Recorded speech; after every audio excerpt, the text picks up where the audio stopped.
Hey there, gang. So in this video, what we're going to be looking at here today is we're going to be looking at how to read a chase blueprint. What a chase blueprint basically is, first off, is a chase blueprint is a method or tool, you could say, that I've come up with that should hopefully make it easier to understand how it is that I plan out my chases. How it is that I use my bottles, the way that I move. A lot of it is, in a way, kind of like a step-by-step process. And since chasing survivors, especially at loops, I'm doing a whole lot of things at once and it happens so quickly. A lot of times, people kind of get lost. I find even when they're watching me, they don't really understand what it is that I'm doing. And so, for the purpose of the guide, I feel like this does a really good job of showing that. It highlights a lot of the key components, these terms that I talk about, both when I am playing the game and also earlier in the guide when it comes to describing my technique. It really goes into that. But being able to look at your chase from above, it really does allow you, when it comes to, in hindsight, looking at a chase, understand things a whole lot differently.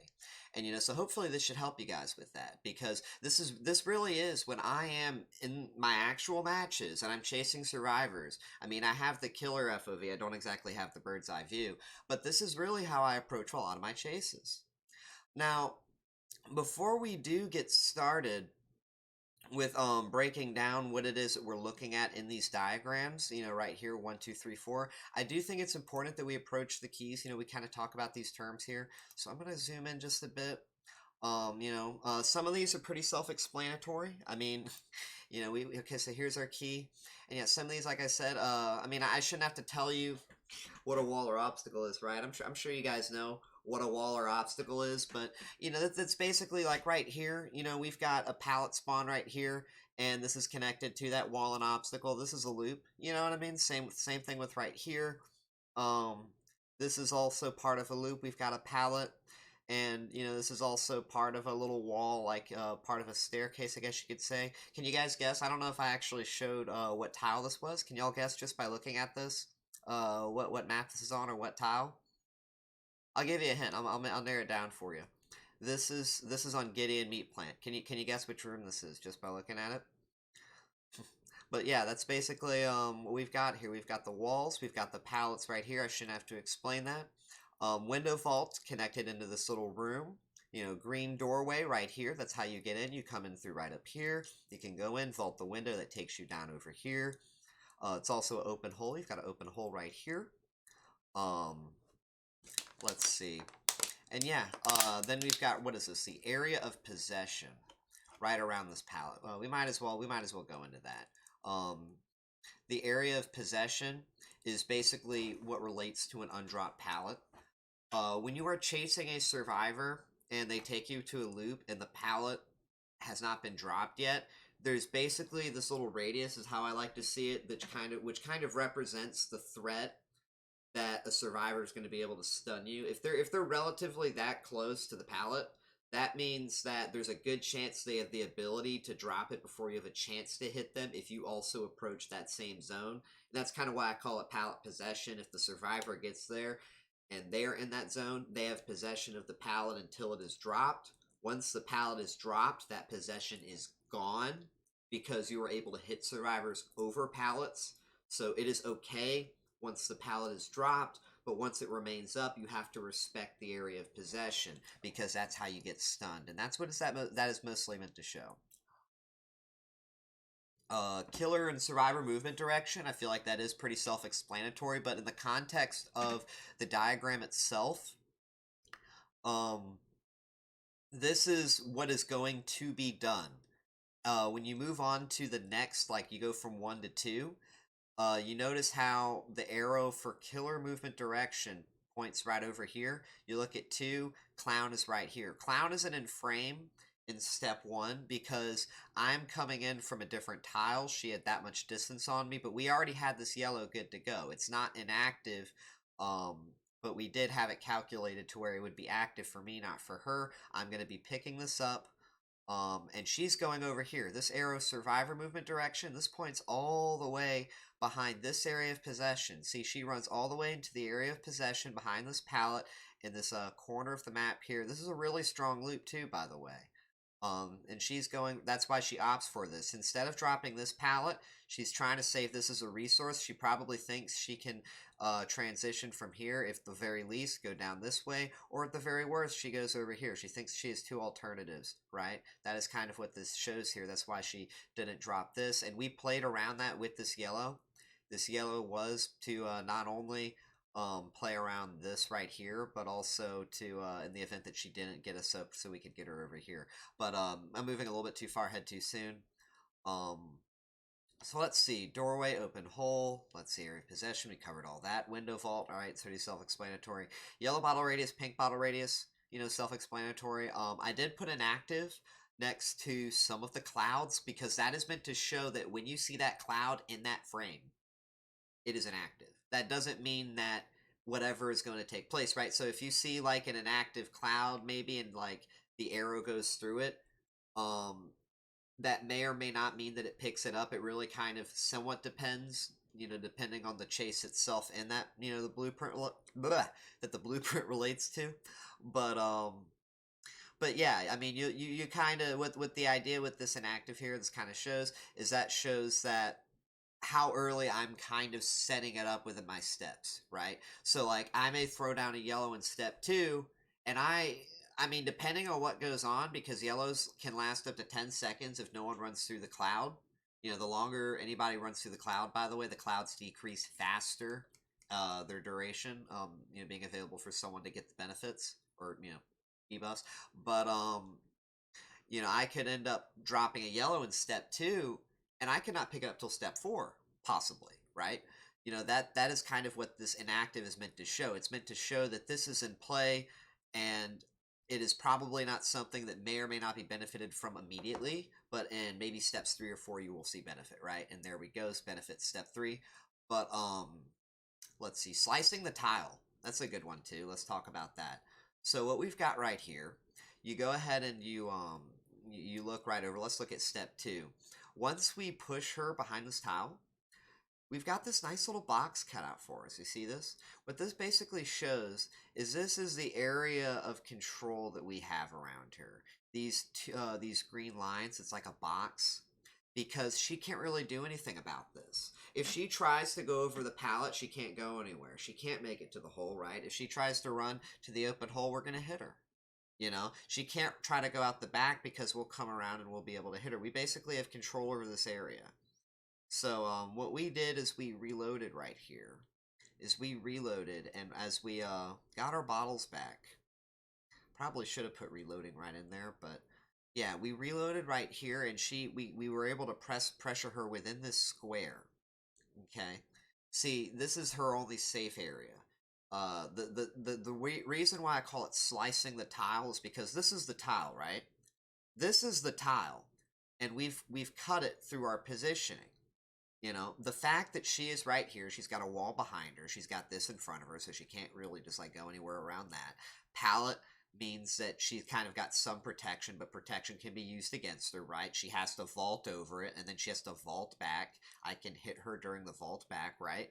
So I mean, it works against her in some ways. You know, this is basically what this does, is this limits in a very severe way where she can really go. Slicing the tile. Thrown bottle direction, self-explanatory. This is mostly prevalent where you'll see a lot of significance in the guide with these blueprints. You'll see it when it comes to these pink bottles, because with these pink bottles, a lot of times I'm going to be mid-movement and then throwing the pink. It's not like a lot of times with my yellows, sometimes I will be throwing them far ahead of me, but I'll be sometimes just dropping them straight on me. You know, so you'll have very small thrown bottle directions because quite literally it's like right next to me. But, you know, some of these I'm on the move, I'm running straight forward, you know, in one direction, getting ready to go the other, and then I drop the pink, I'll lob it all the way over the table, like in this example, you know? So it's just kind of to understand that. And confirmed hit, this is basically where when I'm chasing a survivor, that's when I get the hit. So like stage 4, right, step 4, you know, we're going all the way around her. You can vaguely see the survivor movement direction next to mine because I'm like right on top of her. That's what that meant to show, is that I'm able to literally catch right up with her. I'm right on top of her, and X marks the spot, basically. X marks the spot. That's where we hit her. She went down on the pallet, confirmed the hit. Okay, so those are the terms here. Feel free to rewatch that if you're still a little bit concerned. Slicing of the tile is probably really the most significant one to really understand when it comes to putting everything together. But let's go ahead and move on. Let's go ahead and let us look at a real-time example here. So now that we've looked at the terms and we've got our blueprint, the first thing you should do when you want to understand a chase blueprint, you probably won't need to do this as you look at more examples and you kind of get better used to understanding what it is that you're looking at, because I keep the keys very uniform. All of the colors and everything are very similar. There's nothing changed. So the more of these blueprints you read, should be easier to understand. But the first thing you should do before you look at a blueprint typically is you watch the related video to it. I've got an actual video of the chase where I literally break it down right there, and or excuse me, where I literally play it right there, right? Not break it down, but the chase happened in that moment. So let me go ahead and pull this up. Just a sec. And yeah, I'm doing this in a single take. Let's see. We're gonna go ahead and full screen this. Let this play out, and after we do that, we'll talk about it in a bit as well.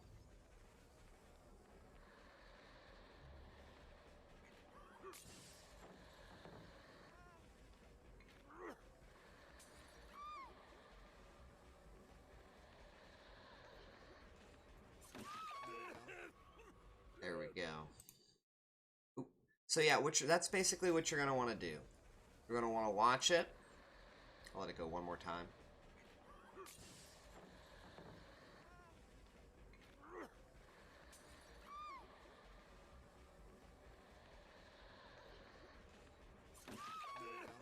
And yeah, you wanna basically try to recognize the steps.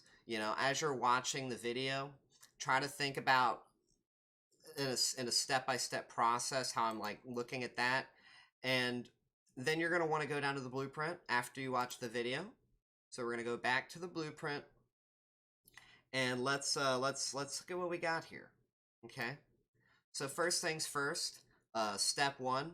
The very beginning of the video, you saw we were chasing the Neo. We were chasing her from another room. We threw our yellow ahead of time, right in front of the pallet. We didn't throw it on the pallet. We threw it in front of the pallet. And as we did that, she was ahead of us by this point when we started this step. And yeah, she just booked it. She went all the way over here, and we didn't try to go that far. We had no real need to overcommit when it came to where we went before we reloaded. We didn't need to go to this side of the pallet. We didn't need to go to this side. Getting right here is pretty good, right in the middle, because it gives us the most real control in either direction. And she is so far cut off from being able to escape from either side at that point. There's nothing she can really do, right? The only real protection she had at this point, if she really wanted to stall for me, is this pallet stun. If she would not have dropped this pallet, then I would have had to really respect this stun, because if I come around from here, you definitely look, if this pallet's not dropped, I can't come from here. Very, very stupid. If I come from here with this pallet not being dropped, and she pre-drops it even, she literally, by the time I come all the way back around, possibly, unless I literally do some like wild shit where I set up like a yellow and a pink or something like over here to stop her from getting into the hole, maybe, like I could, because she wouldn't be able to get to this before I hit her if I set up with the yellow. Like it's just it is, you just see just the dynamic itself of me even talking about having to do all of that, and that's because she didn't drop the pallet. People say you counter clown by pre-dropping the pallets, but no, sometimes it maybe buys you a couple of extra seconds, but this is an actual example of where pre-dropping the pallet costs you time. It makes it easier for me to hit you because you've expended a resource. You don't have the threat of the pallet stun anymore. You've turned the pallet into a vulnerable spot. And if you're playing for time and you're considering the idea, for one thing, that I'm going to kick the pallet, you've made things a lot harder now with you being boxed in this corner. You got to now make sure you don't misunderstand what it is that I'm really doing, which is what she did. That's what she did. She didn't know that I wasn't actually going to kick the pallet. See, I set up with my yellow, I threw the pink. She thought I was going to kick the pallet. She was going to be running through the pink, maybe be slowed before she made it somewhere, and I was going to hit her. What she didn't realize was that since I didn't kick the pallet and I faked it, that pink that I used was to actually put her in position for me to hit her before she made it back to the same pallet that she already dropped. Now imagine if she didn't drop that pallet and I just didn't have the distance on her at the time, and she pre-dropped it when I came from the bad angle, and then I had to reset up my yellow and my pinks again, or I had to kick the pallet, give her that do you see what happens when you throw down sometimes the pallet too early, how problematic it is? Because those are really the things she could have done. And you know, she throws down this pallet, right? So here's what we've got. Here's what happens now because she threw down this pallet. This is all because she mostly threw it down. She created a situation where just through my positioning alone, I've got her sliced into this tile. I've cut this tile right here. I've sliced it into a smaller box. She is now trapped at this. If she goes, she doesn't have any agency in this point. She has to react to me. You know, it goes from me reacting to her. See, think about it like this. Nia could have chosen to go down this hole. She could have chosen to drop this pallet. She could have dropped this pallet, done something over here, come around, gone out this doorway. Up until this point of this chase, I'm reacting to Nia. I have to go where she goes. But at this point, once I get her right here, I'm in control. She has to react to me because there's nothing she can do. If she goes out this way, I'm able to hit her. She goes out this way, I'm able to hit her, right? And so this is what the tile slicing represents. It represents that I have restricted her her mobility, her ability to access the rest of the map. I've really hindered that. And that is what we've got here. See, I didn't have any bottles at this point. I had, I think, what was it? Actually, no, we didn't have to reel it here, did we? Yeah, my memory, I was thinking of a completely different chase, right? Yeah. So what this allowed me to do, right? So I came in with the yellow pink. That's why I didn't put reloading. Ay. Right. So we come in through here. We set up this yellow. And it's at this point, because we knew we weren't able to come in from this left, right? We weren't able to come in through from this left with the pallet being dropped because she would be able to take the green hole. You know, we played around the fact that we had her cut into this tile, and then what we did is we wanted to wait till this yellow was active. We gave her a couple quick strafes, and what this did was it forced her to strafe. You want to do this because if you don't strafe and you just kind of sit there, you're not really putting any type of pressure on the survivor. You're not making them consider that you may even think about coming from the other direction or a certain direction, possibly considering kicking the pallet. You want to really keep survivors on their toes. And let's see. And that's kind of what the whole deal with this is. We wanted to wait off our yellow, strafe left and right, strafe left and right, because that is what this is showing. We go up, we go down, she goes up, she goes down, and then we move on to step 3.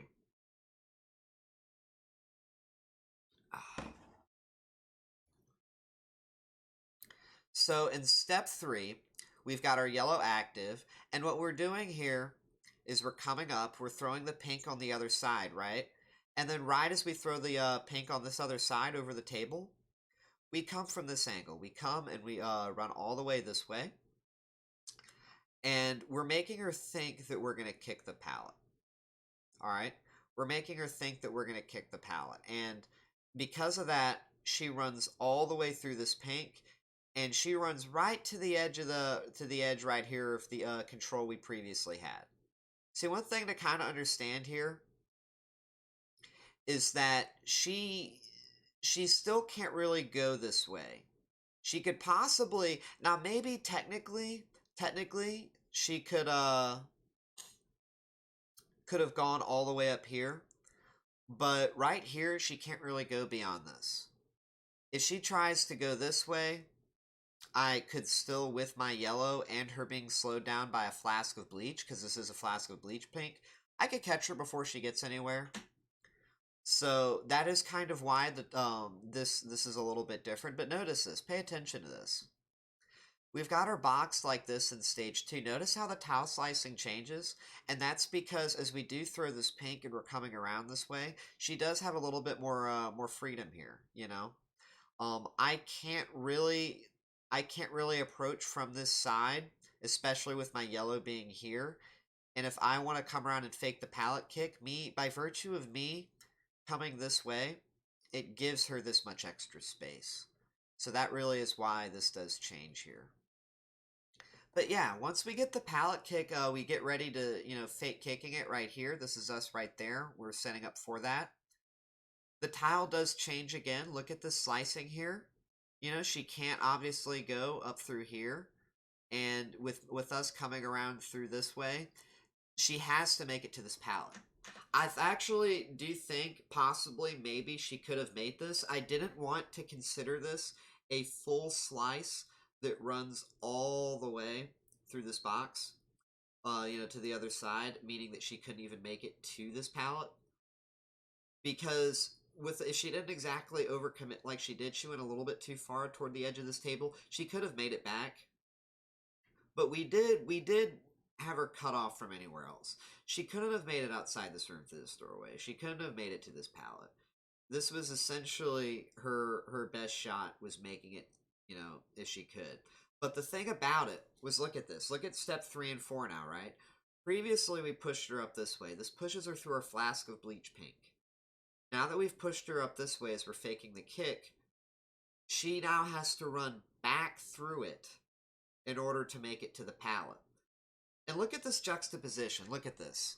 See, this is really what I really want you guys to take away from these chase blueprints, is take away the positioning and take away the tile slicing relative to all of this, right? Nia, Clown, you got this yellow right here. Step 3, same kind of deal. Do you see our movements? Do you see how the movements literally, they're reflective of the other one? She's going like this, I'm going like this, okay? I've got my yellow and my pink. Do you see this? Look at the yellow and the pink and how they're set like that. I'm running up to the palette. This is what I really hope is clear to you guys, and you guys are able to take away from it. And how we've basically got her limited. She can run all the way up to here. She can't go beyond that. Alright? Because here we go with step 4. Step 4, I didn't kick the palette.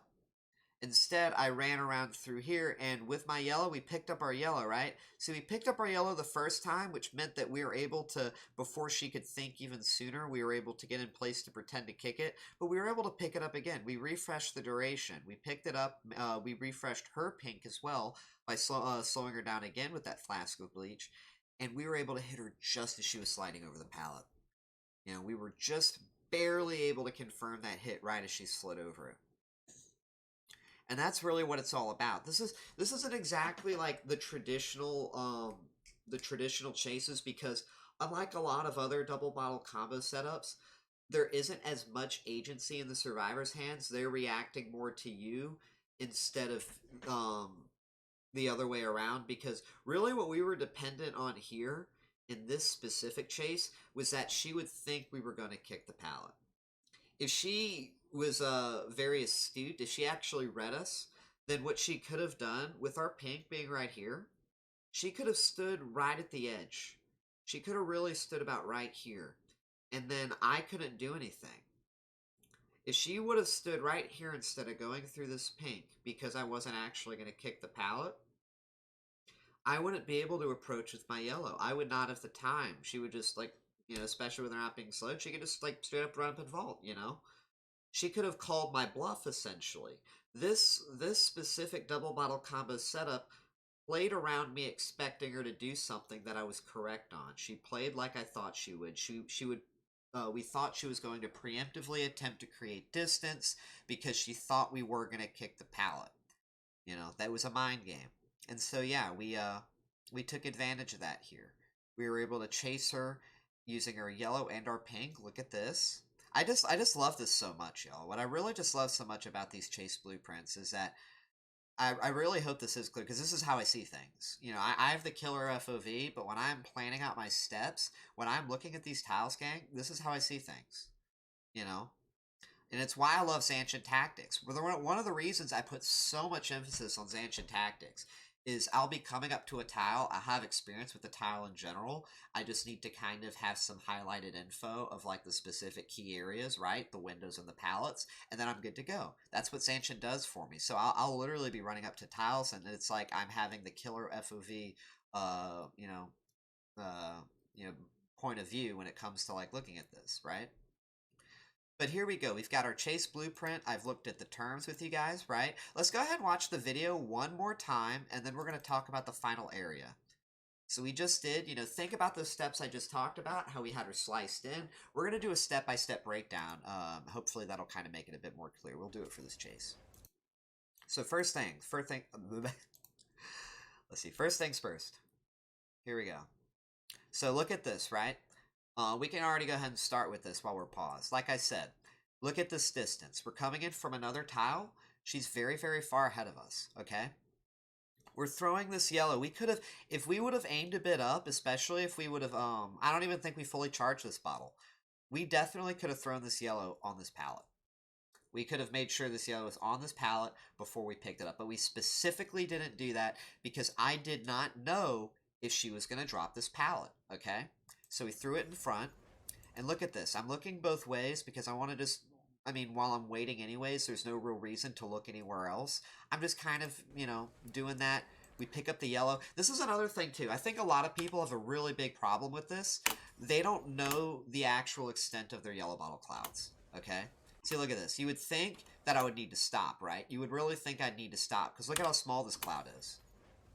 It looks pretty small, doesn't it? No, it's not. It comes up a lot quicker than you think, and the cloud itself is either...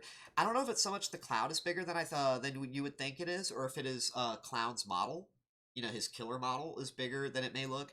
But a lot of people, they end up losing out on a lot of distance because what they do is they wait on the cloud because they think it's not going to be active in time, when really it is. And if they just kept going forward, they would nick it up right at the tail end, get the speed, not lose any distance, close a lot more, get a lot closer to survivors. But let's see. So yeah, we pick up our yellow, right? We pick up our yellow, we start chasing her here. Notice she didn't drop this pallet, right? We throw this in anticipation that she may drop this pallet, and look, she doesn't pre-drop the pallet. She could have pre-dropped it, and it would have actually slowed me down. I would have had to kick this pallet if I really wanted to be the fastest way to get to her. And if I did that and she really wanted to, she could take that hole. That would take her to basement area where she's got those other pallets, and she'd have a really, really good way of getting away if she would have just pre-dropped it. But what she really thought she could do, I think now she wanted to loop back around into it, right? I really think, right, like look at this. I think she wanted to come back around, and as I broke the pallet from this side, and she wanted to go that way. Either that or she would take the other doorway. But see, look at this. We know she doesn't drop the pallet, so we start chasing her up toward this loop here, okay? And look, we already see she's coming toward the pallet. I figure I can get her to drop the pallet too. I don't think that I didn't think that she was going to play around being able to pallet stun me, which is the smart play. A lot of survivors really don't know that. Where it is smart to really try to just get the pallet stun instead of going for the pre-drop. And so we were going to think that we could get it out of her very easily. So first things first, I throw the yellow early.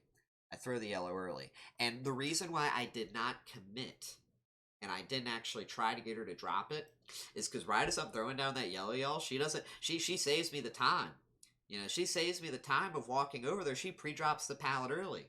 And that's what I was talking about, She gets that pallet down, makes the chase a whole lot easier for me with my yellow down. So what I'm now doing is I want to make her think that I'm coming potentially around from the left. I don't want to make her think that I'm just going to chill. I'm just going to hang out while my yellow comes up. I want to make her look at the yellow, but she's got to now look at me.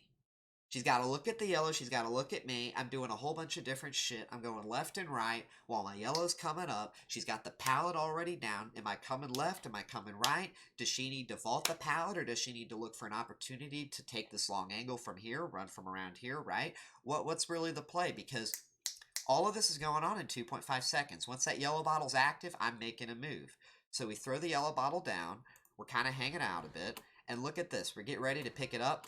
And I was a little bit... See, look at this. I was actually I think this might be a lag or whatever you would call it, desync or something, because I did get the invigoration score event, but I didn't actually get sped up here. I was kind of hoping for that, even if I didn't necessarily need it, because I was going to be able to refresh it by running through a second time. But yeah, we come up through here, and then we throw the pink, and then we pick up the yellow because it's active, and we wanted to make her notice this. We wanted to make her see that we were now running into our active yellow. We're running straight into this palette. And we've got the pink set up as we're running into this palette. We want to make her think, I've got a haul ass right now. I've got to get the fuck out of this tile. I got to get out of this corner because he's got me boxed in. Remember, we've got her boxed in over here, right? We've got her boxed in. She can't go anywhere. This tile is sliced. This is what I mean by tile slicing. She's wedged into this corner. We've got her boxed in. Drop the pink. Come this way. Fake the pallet kick. Do you see how quick all of this is happening?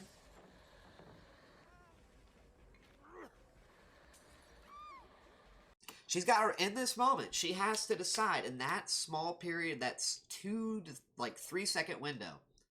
Do I run and create distance? Because hell, she may think I have brutal strength when I would never run that perk, you know? Like, she may think I'm going to break that pallet so damn quick, and she needs to, especially with me running Flask of Bleach, she needs to get as much distance as she can, you know? But that's not what happens here, gang.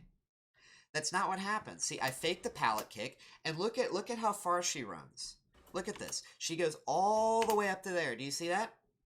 Not only did she run outside the cloud and get the full duration value by running that far through around the loop to the edge of the table, but what ended up happening was with my speed buff and with that slowdown, she now has to run through it again. So she's going to get slowed down again. She's going to eat that 19%. And I'm lunging fairly early from the looks of it, too. Look at how early I'm lunging. I'm lunging about right as I get past the pillar. And then I'm able to just barely get the hit as she's sliding. I probably could have maybe lunged a bit earlier, but I didn't want to undershoot. You know, if I would have lunged a bit too early and I didn't get the hit, I'm now boxed in. Okay? I'm now boxed in because she would be able to just go down the hole. I would have to kick that pallet because I'm going to be on the inside from the left. So we really had to make sure we do this right. This is a mind game and it is a somewhat risky one, but we knew we had Flask of Bleach and I assumed she would do what she did. I just wanted it to play just one more time for you guys so you guys could see. Okay? And yeah, that's really what it's all about. You want to watch the video, kind of see what it is that I'm doing. Pay attention to the steps. You know, let's zoom in again just real quick while we wrap things up here. And yeah, this is what's gonna happen, not what has happened, and you can kind of play around that, right? So they're going this way, you know, get them over here. You don't see the area of possession. Once you see an area of possession and it's gone in a later step, that means the pallet has been dropped. That's how you know a pallet is dropped. Area of possession is gone. Um, and yeah, you know, just kind of, I really do hope it should be clear. But last area before we wrap up this video. We're almost done. We're almost done. With the chase blueprints and these videos here, gang, for these examples, what I've also done is I've given you guys a good amount of textual analysis here. I've really broken things down. I've given you a lot of my thoughts on the specific tile. I talk about the weaknesses of the tile. I talk about the strengths for Clown, some things you need to keep in mind, specific considerations, things on like how tile slicing works at the tile. I talk about if there's any type of specific add-on dependency. You know, this is an area, this specific chase, I do think has a Flask of Bleach dependency. I don't think you could do what happened in this video, in this chase, without Flask of Bleach, and I did comment on that, you know. I did comment that there's a dependency on Flask of Bleach here. But this breaks it down for you, the strengths and the weaknesses of the tile right below the, you know, right below the chase blueprint. And we also here, I have the step-by-step too. You know, if you are a little bit confused as well still about these chase blueprints, you're still figuring out how to read them, this should help because what goes on in this part right here, this 1, 2, 3, 4, is these correspond to the steps in the chase blueprint. So where you see 1, my chase with Nia began from another room, seeing she was running the corner, too strong on used pallets. I threw a yellow with anticipation, just going to pre-drop the previous pallet. You know, that's what I said earlier, right? I thought she was going to pre-drop this pallet. We were coming from a previous room. We threw the yellow preemptively. So that's what that should do. You read these steps, 1, 2, since I still had 3 bottles left, I threw another yellow without delay on the side of the table from the pallet. That's what we did. You know, we moved side to side. So yeah, you've got 2, 3, strafe left a third time, then threw a pink from behind Nia, the other side of pallets. I walked through my now active gasp. It should, if you really are confused, I should hopefully make things a bit clearer. But the more of these you read, you know, the formula carries on, right? Like here's another one. You know, here's another blueprint right here. Same deal. Tile sliced like this. He's kind of trapped in this corner. And yeah. That is the video here on how to read chase blueprints. Thank you guys for watching. And yeah, hope you guys have a nice day.